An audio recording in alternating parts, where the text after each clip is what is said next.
Convosco agora Roberto Rabelo, cuja palestra hoje subordina-se ao título Daqui a 5.000 anos.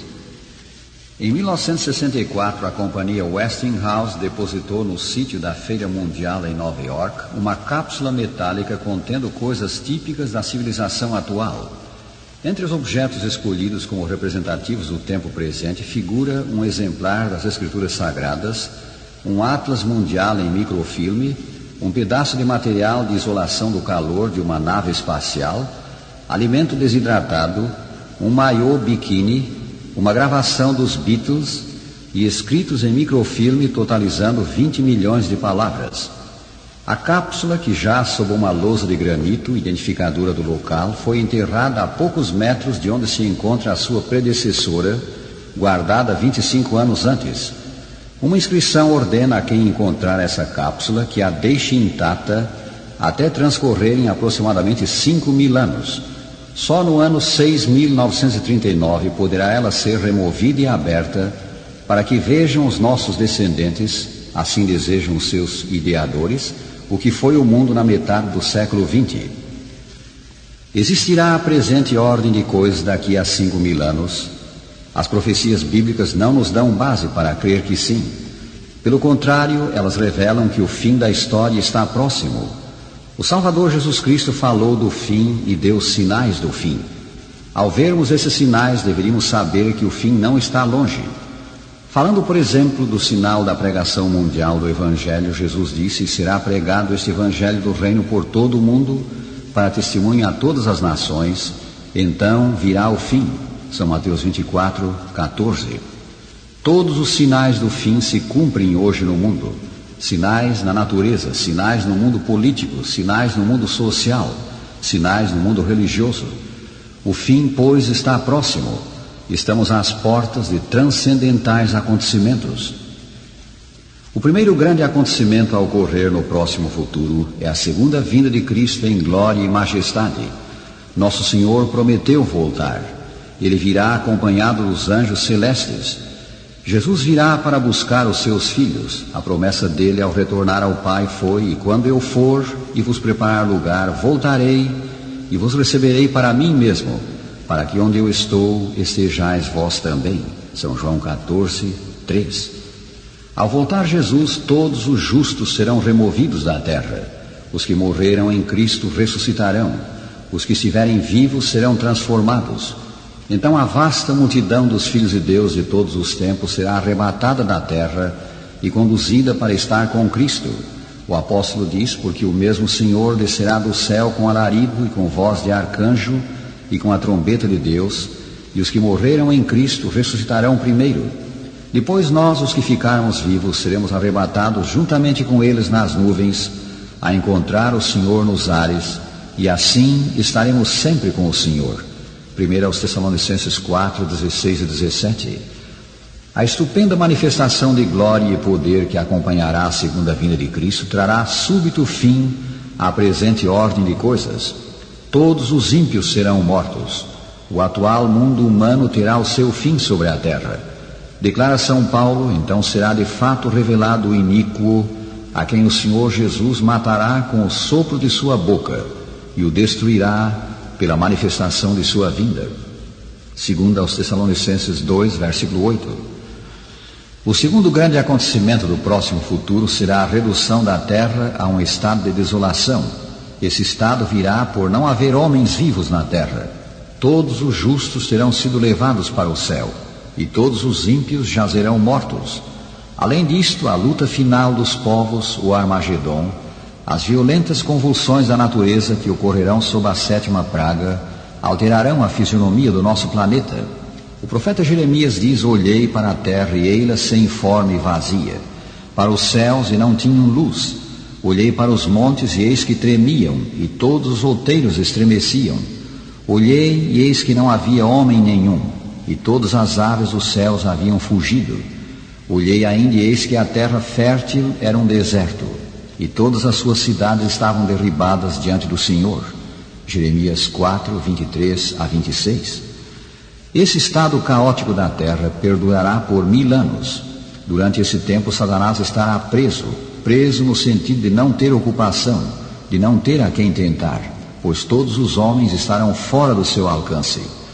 Profetizando isso, o apóstolo São João diz: então vi descer do céu um anjo, tinha na mão a chave do abismo e uma grande corrente.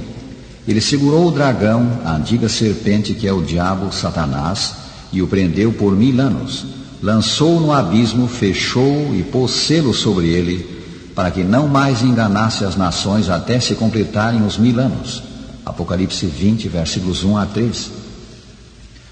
Durante 1000 anos, Satanás vagueará de um lugar para outro na terra desolada, para contemplar os resultados de sua rebelião contra a lei de Deus. Durante esse tempo, seus sofrimentos serão intensos.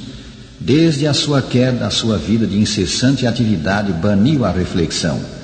Agora, porém, está ele despojado de seu poder e entregue a si mesmo para contemplar a parte que desempenhou desde que, a princípio, se rebelou contra o governo do céu, e para aguardar com temor e tremor o futuro terrível em que deverá sofrer por todo o mal que praticou e ser punido pelos pecados que fez com que fossem cometidos.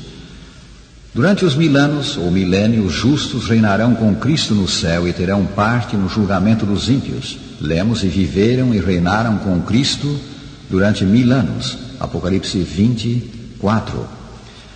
O terceiro grande acontecimento será a erradicação do mal, o fim do drama do pecado. Passados os 1000 anos, Deus visitará de novo a terra. Os salvos, com a Jerusalém celestial, serão transferidos para aqui.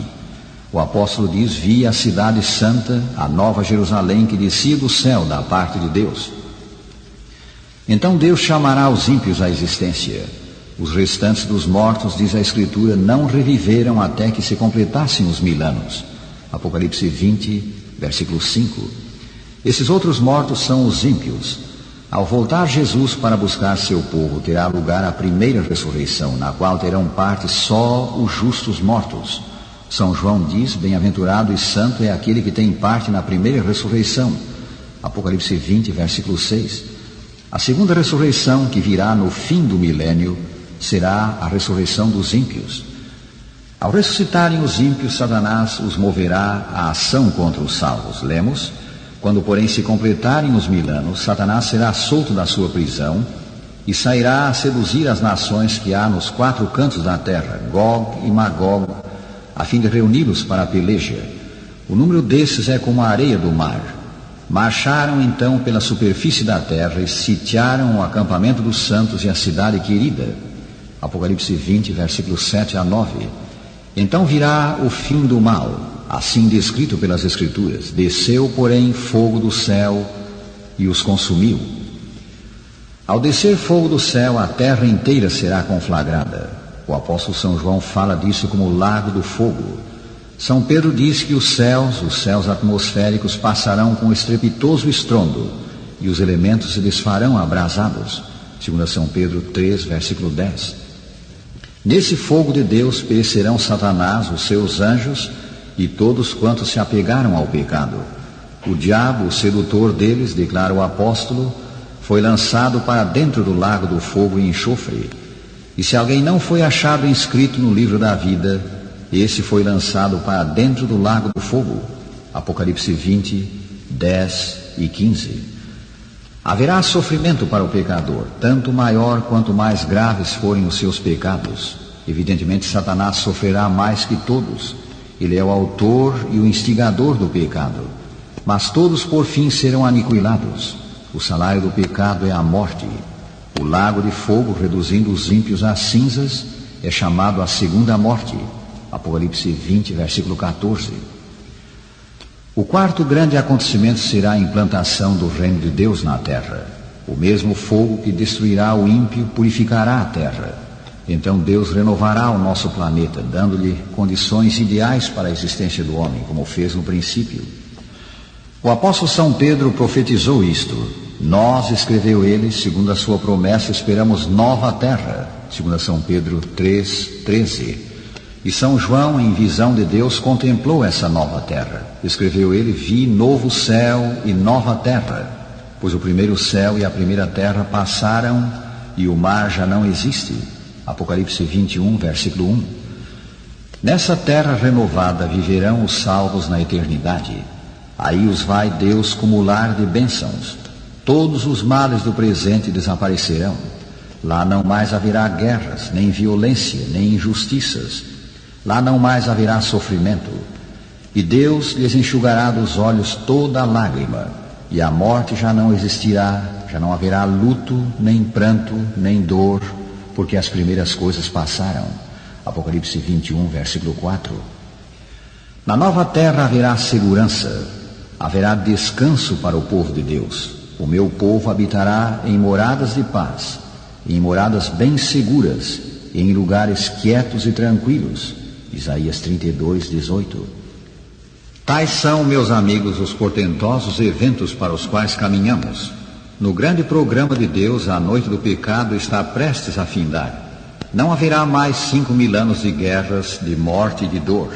Chegamos ao limiar da grande e dramática transição, a transição de um mundo arruinado para o mundo perfeito que Deus vai criar. No livro Rio Grande do Sul, Terra e Povo, Lourenço Mário Prunes fala do nosso estado mais meridional como sendo em tudo fronteira. Ele é fronteira política porque campo de lutas entre povos, fronteira climática porque nele se digladiam frentes polares e tropicais, fronteira botânica porque nele se fere o embate entre a mata e o campo.